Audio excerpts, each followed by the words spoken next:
everybody, and welcome into another edition of Talkin Baseball with Sal Colangelo and Shaun Salehi. This episode is brought to you by the Dandy Walker Alliance. Visit dandy-walker.org to learn more today, as they are a proud partner of Big Train Baseball. Today, we are so honored to be joined by Mitch Herold, a pitcher who went to UCF. He's a proud Knight, as you can see by the hat that he's wearing, and he ended up playing in Bethesda in 2007 before being drafted by the Red Sox in 2008 and spending a couple of years in their minor league system. Mitch, it's so happy to have you on here. How are things with you down in Florida? How are the family? How are you? I appreciate it. Thank you. We're doing well. It's hot already here, obviously, but we're making do. I've been home since spring break now, working from home with the kids and taking care of them and working at the same time. My wife's, she's been working. She's in the school system down here, so she's been working the whole time. But we're making do, making memories and trying to simplify things. Well, that's good. That's all you can ask for, right? Is just, have something steady going and keep things good at this time. We're going to dive right into the nitty gritty here. I want to go back and rewind the clock all the way to the infancy of your baseball career and ask you about the first time you picked up a baseball and who was it that kind of got you into the sport? Sure. Baseball is always something that I kind of played. It was actually second to me, though. I was a competitive swimmer my whole life. Oh, wow. So actually, swimming was year round for us. So I would play baseball in the spring and go after swim practice and do that.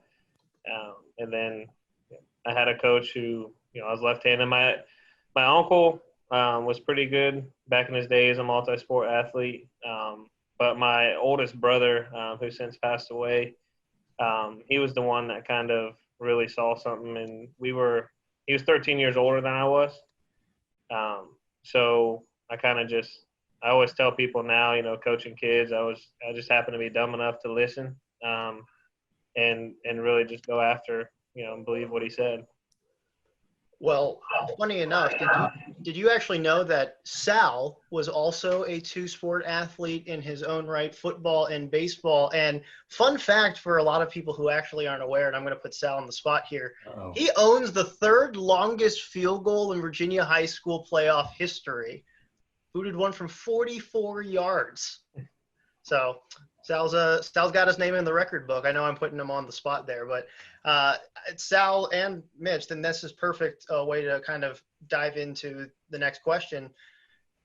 Things are starting to become now as a society more and more focalized, especially when it comes to sports. And a lot of kids now are told at a very young age that, hey, if you want to play baseball and you want to potentially get to the pro level, you have to play baseball and only focus on baseball. What do you say to people who kind of tell kids to maybe limit their sports and not try to diversify so much? Who wants to go? You want to go first? You want me to go? Go ahead. You can go, Mitch. I'll add to it. Okay. So I've been coaching now for, on the side. I started doing lessons when I got drafted, and as I learned, I just couldn't – I haven't been able to get away from it. And now my son, he's 6 years old, so coaching him. But I've coached, all the way from, T-ball all the way up through elite travel high school ball. And I can tell you, for me, just being around enough coaches, I'm a huge advocate of multi-sport athletes. One, it keeps the hunger. If baseball, every kid I coach, I tell them baseball is what you want to do.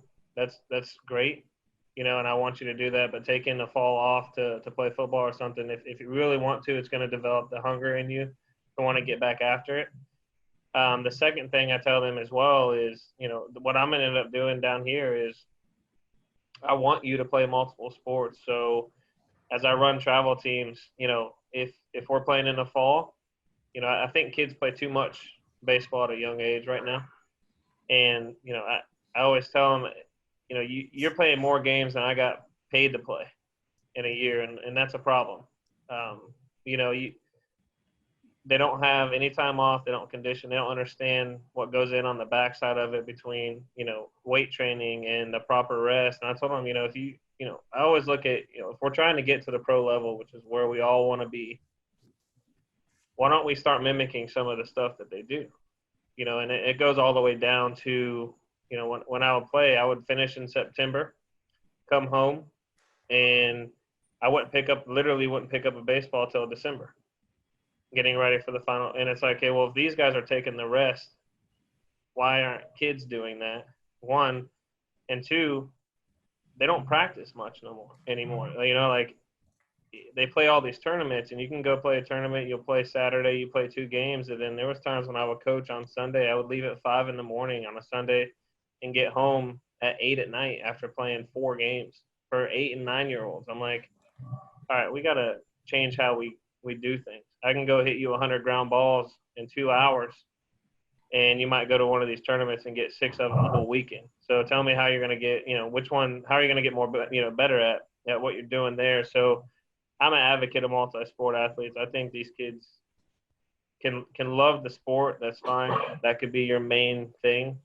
But specializing at a young age, I'm personally just not a big fan of, and I won't do it with my own kids. And Mitch, you touched on some good points. Obviously that's what I do for a living, not just a big train, but in high school. I'd be very hypocritical if I said, hey, Ricky Slade, you can only play football, you can't play baseball. So I think a couple points. You mentioned one thing, being hungry. If you do something for a long time, you don't take a break, you kind of lose the passion and drive for it, and it's just not going to allow you to perform. Your competitive nature is going to significantly decrease. Your injury, you're at risk for injury. Like Mitch said, he had a routine. He didn't pick up a baseball. It's a lot like my brother. When he was done playing, he didn't do anything to January. Didn't hit, didn't throw. You got to give your body a chance to rest. Do other things. It brings me back to a point that, I was dual sport. Obviously, I played soccer. I could have played college soccer if I wanted to. But unfortunately, in Virginia, soccer was the same time as baseball in the spring. Lessons learned in Little League. And, travel ball is great. I'm all for it. But the problem with travel ball with some teams that you watch, it's all about quantity, not quality. And I watched a team the other day throw a kid 70% breaking balls at 10 years old. And I about fell out of my chair. Mm-hmm. So, that's just another factor that's going to push kids away as well from the game of baseball. It's kind of off track, but overall, they got to be multi-sport athletes. Their arms got to rest, the legs got to rest, do everything. I played everything. When I was in high school, believe it or not, I played basketball a year or two, played football 4 years, baseball 4 years. Not one time did I ever think about being recruited or what the recruiting process was. I just wanted to play. When football was over, I was ready. I knew it was time to change those cleats and put that different helmet on and go play baseball. And I was energized. I knew what I needed to do, So multi-sport athlete are some of your best athletes you ever have. These guys that are playing professionally, and Mitch can tell you because he played with them, I would say 70, 80% of them were multi-sport athletes. Not even multi-sport athletes, phenomenal athletes. I mean, these are kids that Mitch was playing with in the minors they were probably star running backs on their high school team or possibly even the college team. And it happens. So specialization should not happen until you get to college. I mean, I was fortunate to play a little bit of college football. And I will tell you, at that point, you need to decide because that's a lot on your body. But until then, you don't know what these kids are going to develop into. They mature differently. Guys and girls mature differently. They might be the greatest player at U10 and they get to U15 and they're 5'8" at U10 and all of a sudden they're 5'8" at U15 and they just haven't matured and haven't grown. So their bodies change. Lord willing, give them opportunity to do a lot, diversify. Just like diversity, it's the greatest thing for us in our world. We need to embrace it, and we need to do the same thing for athletics. Absolutely. So, Very well said. We'll just move on, perfectly streamlining from Mitch, your high school career where you were a dual sport athlete. You decided to go to UCF where, you play right off the bat. You make 9 appearances or 9 starts rather in your freshman year. What was kind of the first or the biggest obstacle that you faced transitioning from the high school ball to the college ball? There was 2. So not like I was very much like Sal. Like I wasn't, course, you have dreams of playing college and then trying to go, further. But like the whole recruiting process and all that stuff, caught me by surprise. I was just kind of playing summer ball and kind of did my thing. I had no idea, that you'd be getting calls from coaches on your way home from pitching. Like I didn't know, I didn't have anybody in my family that went through any of that stuff. So I just had no idea. But I say that we had dual enrollment in high school. So when I graduated high school, I was only two classes short from my AA degree. And not knowing, I would jump right into my business degree. So one of the big obstacle outside of baseball was my freshman year, right in the spring season, I was already in high-level business classes. So I was taking financial accounting and doing all that stuff and then trying to figure out how to play college baseball. So I was fortunate, my roommate was a senior, but he was an accounting major. So on the road when we would study, like I had somebody that I could bounce questions and he would help. But the one thing that, as I kind of go back now and look at a career and what I teach youth now is the speed of the game. And people talk about the speed, and I can tell you, my first outing, I can tell you who it was. It was, we were playing down in Miami against FIU, and it was a, weekend I got put in relief.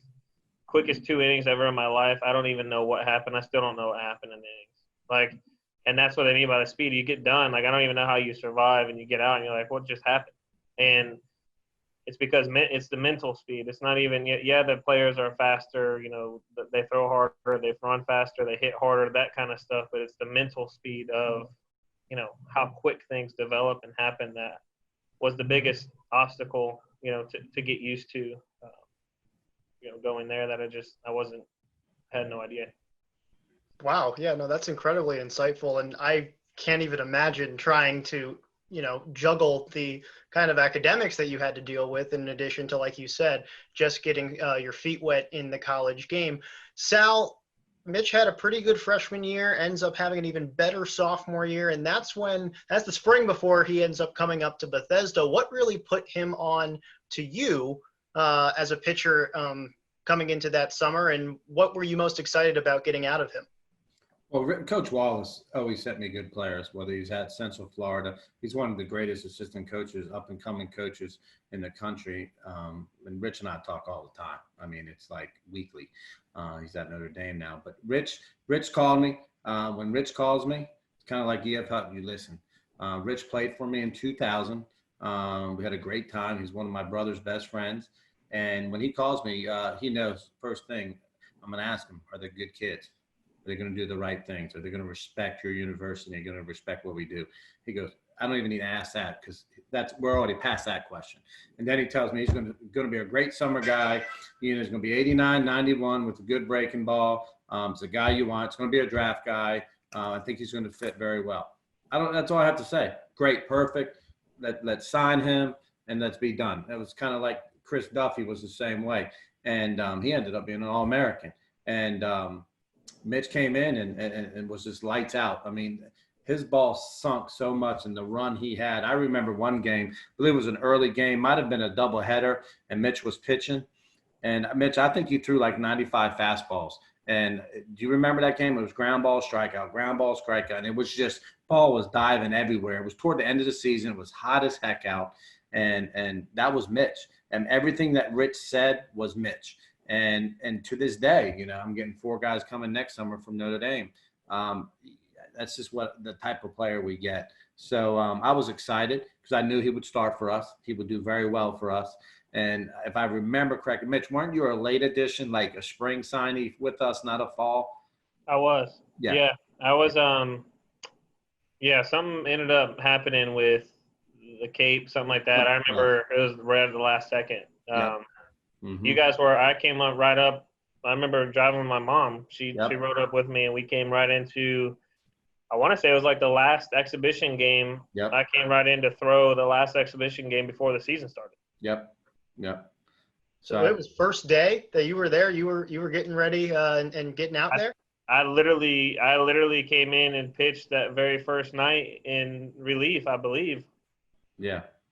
Wow. It was like he got in the car, and it was like Nauman over at Jacksonville. He got up here, had a day. Next day he's throwing. Rich was like, "Hey, you want?" This is when he was at Jacksonville a year or two ago. You want to play, and that just worked that way. And I know, like I said, if Rich says he's a good kid, he can play. I want him. And I remember Mitch coming up. Who else was there from Central Florida? Was that Duffy? Duffy was there. That's what I thought it was, Duffy. Yeah, and Duffy was great. I mean, that guy could hit balls out of the ballpark with nobody's business.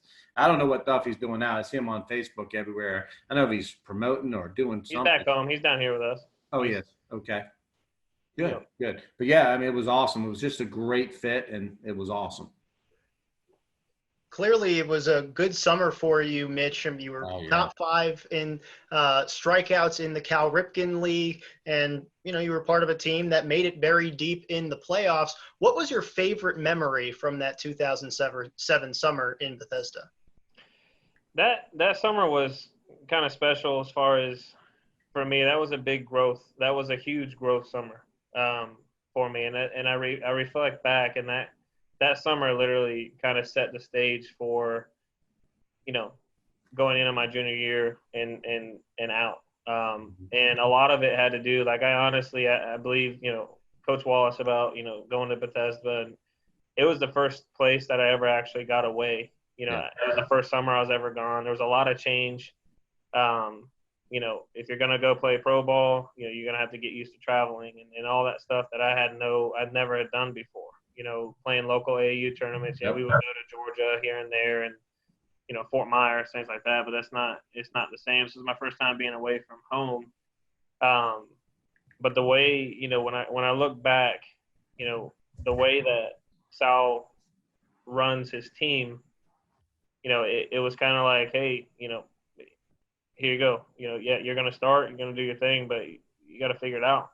And give you the opportunity to figure out. He's always there to talk, but like he's going to let you figure out how this whole thing works, where you fit. And it was a really huge growth summer, I remember. Who was the pitching coach? Was it Fitzgerald? No. I want to say, well, it was you. Dunlow was with us. Yep, D'Lo and I. And then I think the pitching coach was kind of off and on. Yeah, that summer. Yeah, it was that summer. Was it Moreland? Yes. Yeah, he was kind of helping. Yeah, that was probably the worst summer of pitching coach. Since then I've had the best of the best. But Mitch, you're right. Mitch is right. He came in and that comfort zone. Get those kids from Florida or from California that get them, or Mississippi. You don't need to travel in Florida to play good baseball, but getting out of Florida, out of your comfort zone and away from mom, away from coach, and, total new family, it makes you grow up. And not saying Mitch wasn't growing up. Mitch was a very mature individual, but, it's different. It's a new experience. And you're building memories. Mitch, I'm sure you still talk to some of the guys that you'll never forget. And that's the biggest thing about summer ball. Mitch knew what he needed to do to get better. To get to the next level, because he had electric stuff, but it's everything else that went with it. And then who else would not want to come to the nation's capital? Right. I mean, I don't know if you went to any Oriole games or anything like that. I did all of it. Yeah. We went to, because when Duffy, one of his guys that did lessons for him when he was back home, was the pitching coach for the Rays at the time. Okay. And so when they came in town, we actually got to go. We watched the night that they retired Ripken's jersey, so we got to go. But they were playing the Rays, so he had gotten us tickets. We were sitting, right behind home plate, for the Rays stuff, and then he took us to dinner afterwards, and so that was cool. We got to see that. We went to Nationals game, and then as family would come up, we would go visit, everything. But the funny part, one of the favorite things that I was just an idiot. We had played the night before. There was the All-Star game, mm-hmm. Which I think it was the first time that game was televised on national TV. Mm-hmm. So I'll go to throw in that game, and we had played, being a college kid, and I had pitched earlier in the week on an away game for us. And got done, and I wasn't going to throw the next day. And I think we were back at home, so I just threw my stuff in my bag. And as a pitcher, I wasn't doing anything other than I just needed my workout clothes. So I get to the All-Star game, and we've got like 2 hours. I remember we went and played all over Cal Ripken over in Aberdeen. We went and played bongo golf early, all of us, Yeah. on all those fields. And I got back and I was like, okay, well, we got a couple hours till game time. I opened my bag and it's completely like my whole uniform was from the day when I pitched earlier in the week. So I had clay all over it. It was disgusting. So I had to go. I spent all pregame next door at the hotel washing my uniform so I could get ready because then I had to pitch that night on TV. Yep. Gotta look good for the cameras. Well, Dude, I would have gotten so much trouble if I would have wore that nasty uniform out there. Oh yeah. I remember that. That was a good time. Well, you end up having a great year with Bethesda, and you take a lot from it. Clearly, like you said, it was a big growth year for you. I mean, 45 strikeouts is something that's kind of followed you, the ability to punch people out throughout your career. What goes through your mind as a pitcher, when the count goes into your favor, there's one strike left in an at-bat, and you have something in your back pocket that you feel like you can go to that will get the guy, 6 feet in front of you out? Like, what kind of killer mentality does a pitcher require in order to have that kind of capability? It changed. So in college, I kind of just threw, and it was usually what was called, and that was a big shift. And when I got to pro ball, I was fortunate to I had some, and I still to this day I will fight anybody about the knowledge that was around me.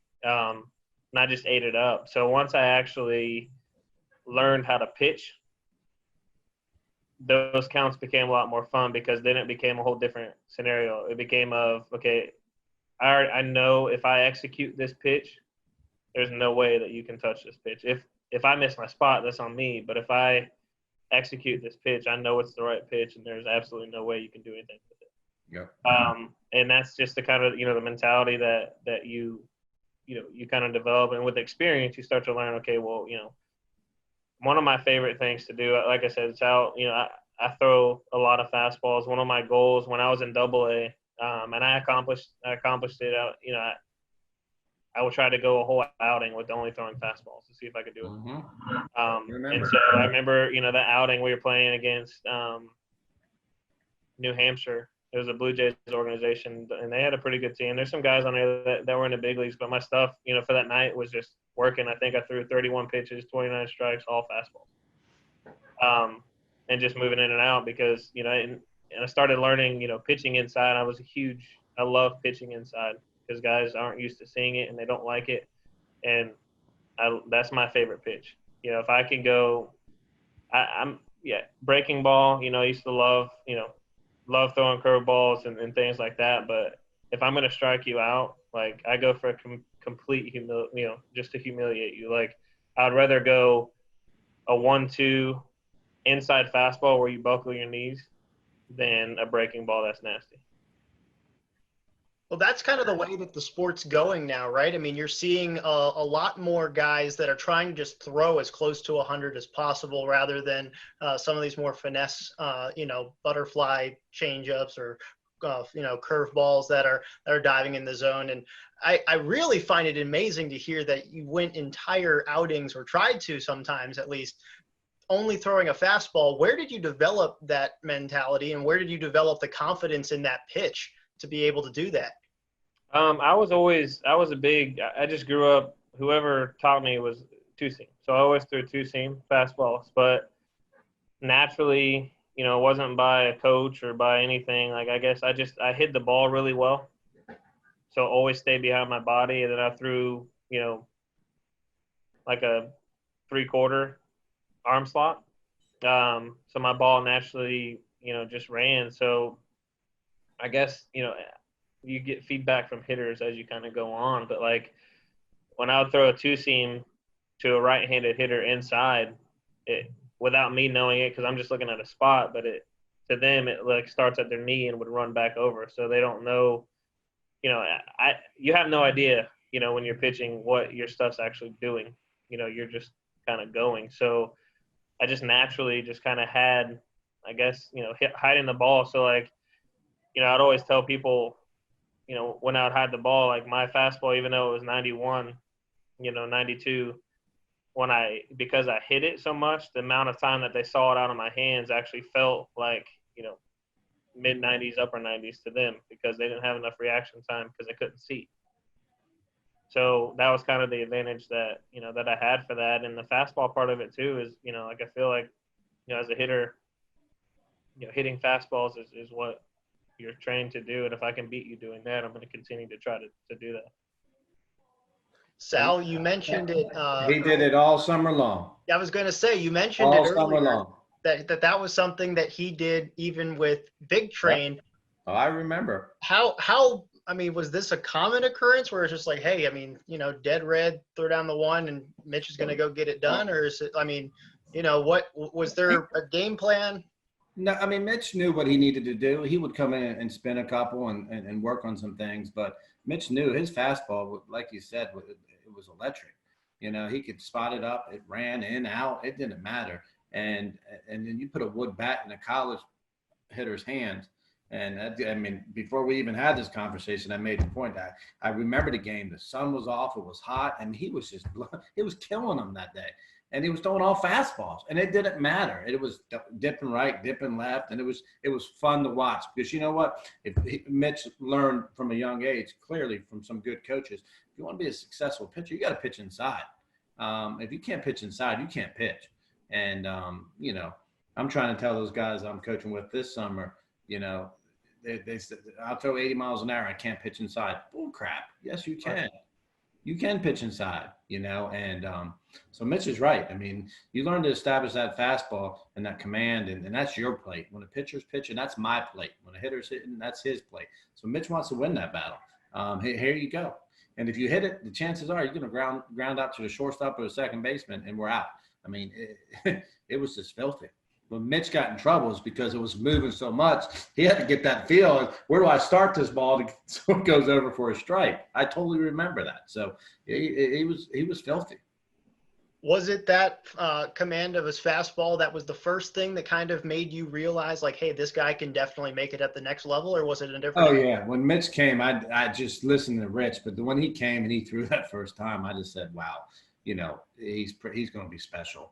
And he went out there his junior year and did what he needed to do. But he pitched off his fastball. And like you said, you hide the ball well, you throw changeup, curveballs, fastballs, and it all looks the same. It's tough to hit. It's tough to get after. And Mitch did it. And that's why he was so successful. What did you end up finishing, double-A or triple-A, Mitch? I can't remember. Double. Double. He moved up. Very few people even make it to double-A. So, you get breaks here and there, but that fastball got him there, no question.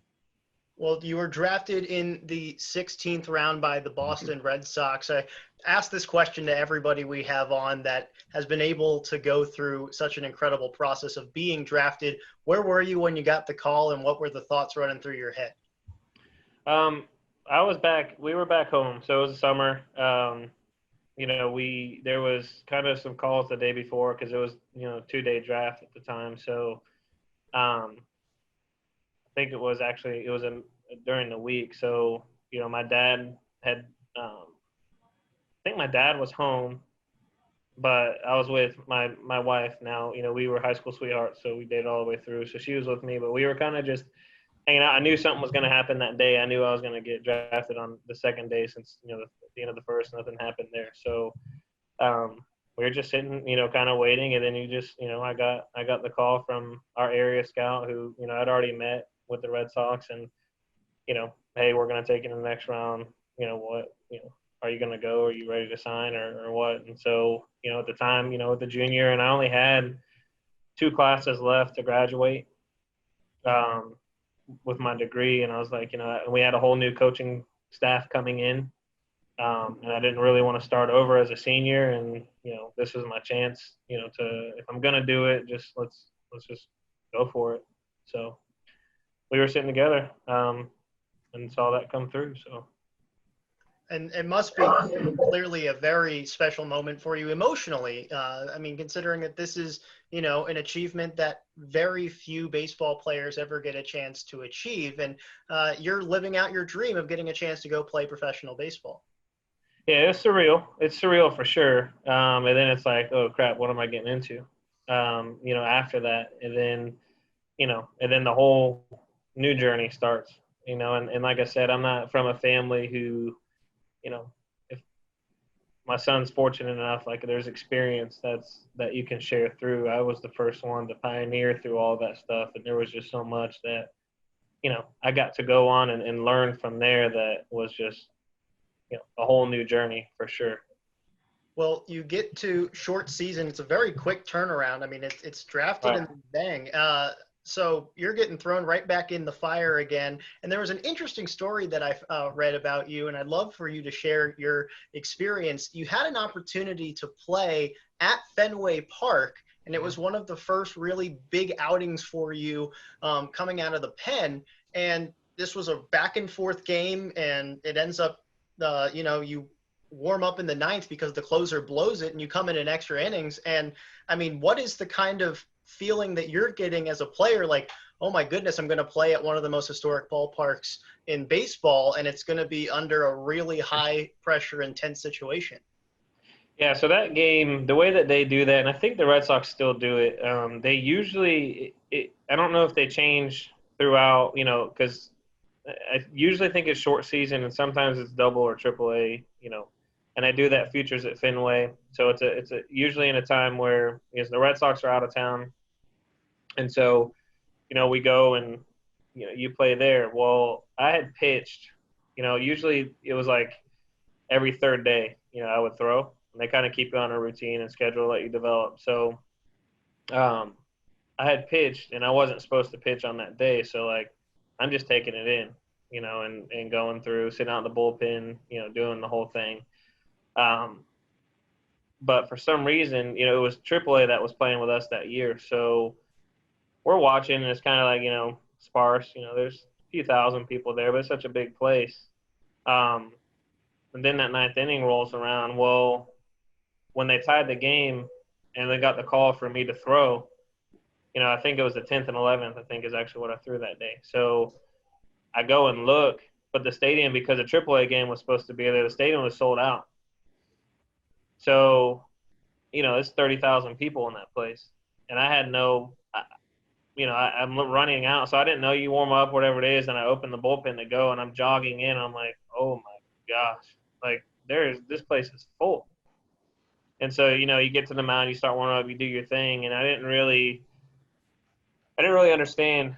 I think my second inning is, we had the DVD at home, so I always have that. But the second inning, I ended my second inning on a double play, ground ball double play, and the place went crazy.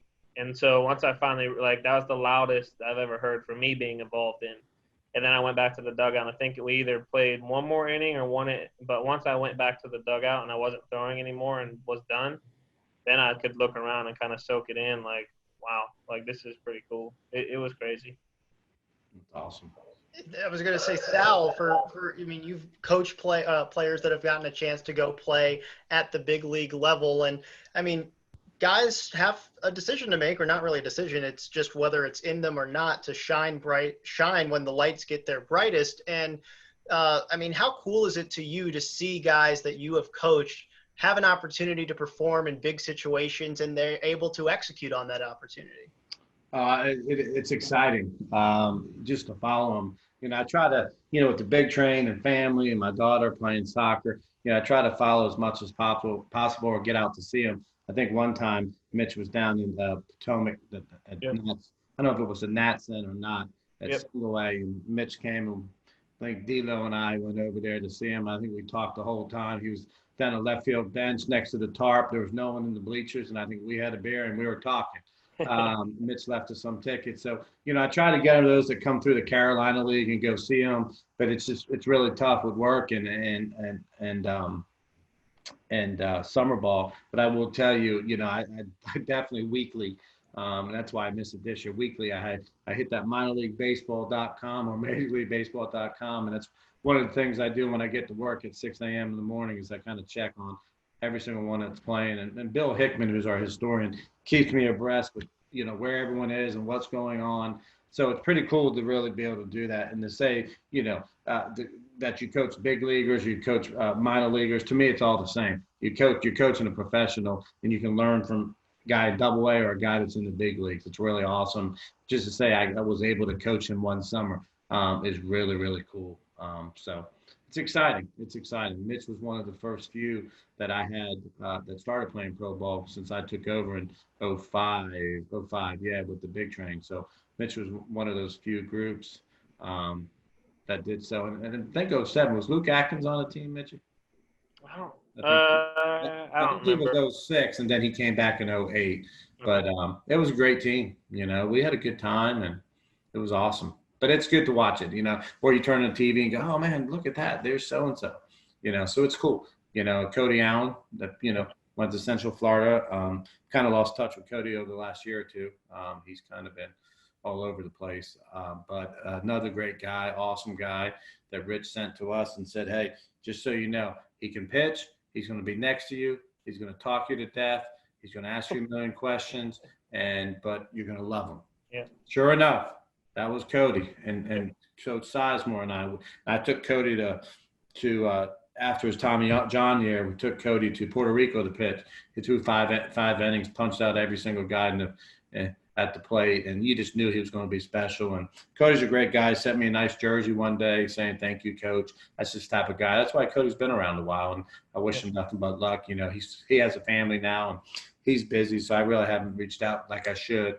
But it's those guys. It's pretty special. But not even that. Mitch now works for Merrill Lynch, and we have attorneys, we have doctors, and we got Tony DeCoppel, who's a newscaster in New York. You got college coaches. It's just awesome to see where they end up. And I tell the guys we're family, and it's about the end result. So Mitch has got not the end result, but an end result. He's got a family, 2 kids, and a wife, and it's pretty awesome. That's what it's. And at the end of the day, that's what it's all about. I couldn't say it any better myself. Last question for you, Mitch. You can make it as high as Double A, and then your baseball career is over, and you move on into the financial world. Like Sal said, you are now working at Merrill Lynch. But you said that you've also gotten a chance to work with a lot of kids and a lot of youth coaching baseball. What experiences have you taken from your professional career and tried to explain and put into the youth that you're working with the most? That's the part I love coaching kids, because I don't hold, I always tell them, a lot of 10, 11, 12-year-old kids, that the knowledge that I got, I didn't learn. I tell them, as far as pitching goes, I did a lot of, college, a lot of mental toughness and that kind of stuff. But as far as the actual game and pitching, I didn't learn. I learned everything in pro ball. And once, and I remember, where I started to really understand this, I went my whole, just so you guys can know, and whoever else ends up watching, I went my whole first season in pro ball. I had no idea that the pitching coach wasn't calling pitches. And so luckily I had, Tim Fedorovich was my catcher at the time. He's been up and down and played with Daniel Bard and Andrew Miller at North Carolina, and he's a really good catcher. I had him, so nothing ever happened, and he called pitches. I just assumed that it was coming from there. Well, my first full season come back, we go all the way through the first half of the season, same thing. Tim is calling pitches, everything's whatever. I thought it was coming from the dugout. I had no idea. He goes, he gets to high A, and so we have a different, catcher. But this is right after the All-Star break of my first year. And we're playing in Delmarva, which is an Orioles organization. And I get, I come in, first inning's fine. Second inning, I face in a lefty, and I start him off. Nobody on, first batter of the inning, with a breaking ball. Breaking ball. I threw it for, it was a ball. And then, I kind of end up I give up a couple runs in the inning, get through whatever. Well, with our pitching coach, he was a lefty. Pitched like 8 years in the big leagues, and we have charts. So we would go over our charts after the game. Like you would go and get the box score. You would go through all the book and write down and go through and create your chart for that game. And then we would have meetings with him one-on-one. and we would discuss, what our thought process was, this and that. And he was like, why did you, the next day we come in, he's like, why did you throw an 0-0 breaking ball to this guy? And I'm like, I don't have an answer. I don't know. He's like, what do you mean you don't know? I'm like, well, I thought it was a good idea. He's like, well, here's the deal. He's like, you're pitching, when you throw a pitch, he's like, there's a reason you're throwing that pitch. And so I was just completely honest with him. We were good. We had a good relationship. And I was like, okay, well, I started going through all this stuff. Well, he was saying, he started teaching me. So every day I would just come back to him after every outing. And luckily I had him, I had him in 2009. I had him for the whole season in low A. I had a good year. Then I went to high A for a little bit the next year and got called to double A like after the first 7, 8. It was early in the year. And he was the double A pitching coach. So I just kind of, went through and learned a whole new, the rest of the year with him. But I remember him telling me, like, you're never going to play these guys again. They're not in your division. He said, and you don't even know if they can hit your fastball. He said, so why are you even going to your off speed, to your breaking ball? So then I started really, like I said, I became a student of wanting to learn how to pitch. And then once I started doing that and started seeing the success and actually me being the one, learning how to read hitters' feet, watching hitters, move in and out of the box, watching how they react, where the ball went when they hit. I didn't know any of that stuff. So, like, knowing how to set up the next pitch, I started learning. And then I would ask our catchers. And luckily, a lot of our catchers at the time in the organization had learned from Jason Varitek. And, he was one of, to this day, still one of the best at controlling games. So these guys were coming back and, I remember one outing, I was in high A, and we had a triple A catcher rehabbing with us. And he was actually staying at our place, during his rehab time. And he would come out and, I remember I was facing a right-handed hitter, and I threw a fastball on the outside corner and for a strike.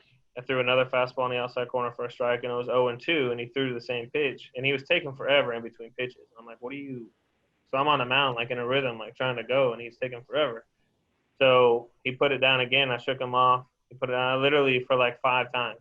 I shook him off, and he kept putting the same sign down. So finally I just stepped off, and I knew like he was seeing something. So I regrouped and threw the pitch. Well, later that night when we got home, I was like, dude, I have to know what was going on. And he's like, I was looking at his feet. He's like, I was just sitting there staring at this guy. He said, and you threw 2 fastballs there. You didn't move his feet. He said, so on that last pitch, I knew if you executed your pitch, he didn't move his feet. There's no way that there's no way he can do anything with it. And so, like, that's why I started just being a student of learning. So, like, the kids that I coach now, I kind of just, I was always kind of wild. Like Sal was saying, like, I had to learn how to control that. The guys in pro ball make it so simple as a pitcher. That's the one thing I take back. And it hits different with different people. So I know but that first pitching coach I had, his name's, we call him Kip. But he was like, all you have to do, he's like, all you're doing is creating rhythm. He's like, break over the rubber and you'll be fine. And I'm like, that's it? Like, I just had to break my hands over the rubber. That's all I need to do. It was just so simple. I never had to think about it again. So, like, I went from being like a 2-to-1 strikeout to walk. Even my first year of pro ball was like that. And from that point on, I was like 4-to-1. I never had an issue being wild again ever after. Just that one thing, break over the rubber. So, like, I teach kids, like, if it worked for me, it wasn't like I just always was, able to do everything, and if it worked for me and I put them through the same routines, I teach a 12-year-old the same way, the same exact stuff that I did. I don't, obviously I make them develop change ups. They're not allowed to do breaking balls or anything like that. But the knowledge, I have one kid and I love him now. He's 13. I've had him since he was like 9. He's to the point now where he can think. And I always tell kids too, like, you're going to end up getting to the point where, when I talked about the speed of the game being so fast, it's because mentally we can't handle all the stuff. And you look at a quarterback, you look at, Tom Brady, Peyton Manning, how quick they process all the stuff going around them. They don't give a lot of baseball players credit, but a pitcher, you might not have, whatever it is, 3/4 of a second to be able to do it, to read a defense. But there's a lot of processing going on. You have to learn how, by the time I catch a ball back from the catcher, I have to know the adjustment I need to make on the next pitch. Then I also have to know the score. I have to know the situation. I have to know who's on first. I have to know if he has speed or not. I have to know the hitter. I have to know what they're trying to do and where this could be going. I have to know the count because I need to know, is it a count that they're going to be stealing on? Is it a count that I don't have to worry about? Like, there's a lot of stuff going on. And I always tell kids, like, I'm really big on mechanics because if you don't know how to make adjustments, the game will never, ever slow down enough for you to think about the stuff that you need to be thinking about during the game as opposed to trying to survive and throw a strike. Yeah. That's awesome. That's awesome. I mean, that sounds like these kids are learning from a very good teacher. And Mitch, thank you so much for joining us this evening. It was awesome to have you on. It was awesome to hear about your experiences with Sal and at the Big Train back in 2007, and also your journey through baseball, not starting off at, high school, then going through UCF and making it all the way to professional baseball in the minors. So I really appreciate you coming on, and best of luck for everything you're doing going forward. Absolutely. Mitch, stay in touch, buddy. Yeah, and if I can get up there, man, that was one of the most fun summers I've ever had, man. So all right, definitely going to hit you up if I can get up there. Sounds good. Next time I'm in Florida, I'll let you know. All right, sounds good, man. All right, buddy. Take care. See you guys. See you, Mitch. See you. Bye. That'll do it for this episode of Talkin Baseball. We'll see you guys next time.